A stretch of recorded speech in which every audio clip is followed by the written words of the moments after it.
કરજણના સીમડી ગામના રહીશોએ ગેરકાયદેસર રીતે થતા દારૂનું વેચાણ બંધ કરવા બાબતે કલેક્ટર કચેરીમાં રજૂઆત કરી હતી। વડોદરાના દિવાળીપુરા ખાતે આવેલ કલેક્ટર કચેરી ખાતે આજરોજ સીમડી ગામના લોકો રજૂઆત કરવા પહોંચ્યા હતા।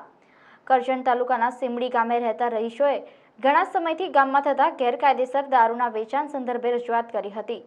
વારંવાર ગ્રામજનોએ રજૂઆત કરવા છતાંય કોઈપણ જાતનો નિકાલ નહીં આવતા આજરોજ કલેક્ટર કચેરી ખાતે આરએસસીને આવેદનપત્ર આપ્યું હતું કે સીમડી ગામમાં લેડીઝ તથા પુરુષો મળીને 4 જણા અલગ અલગ સ્થળે દેશી દારૂનો ધંધો કરે છે। ગામ લોકોએ એમ પણ જણાવ્યું હતું કે ઘણા બધા પરિવારો આ દેશી દારૂના દૂષણમાં વેરવિખેર થઈ ગયા છે।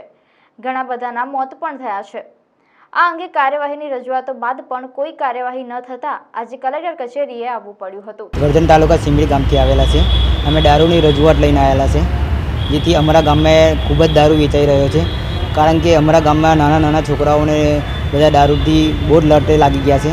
કારણ કે અહીંયા અમારા સવારથી સાંજ સુધી છોકરાઓ દારૂ પીવે છે। આખો દિવસ મજૂરી કરે, એ મજૂરીના પૈસાથી દારૂ પી જાય, પછી ઘરમાં મા બાપ થઈને બધું જે બબાલ કરે, આમને તેમ બધું બહુ કરે છે। એટલા માટે અહીંયા અમે અરજી લઈને આવ્યા છે।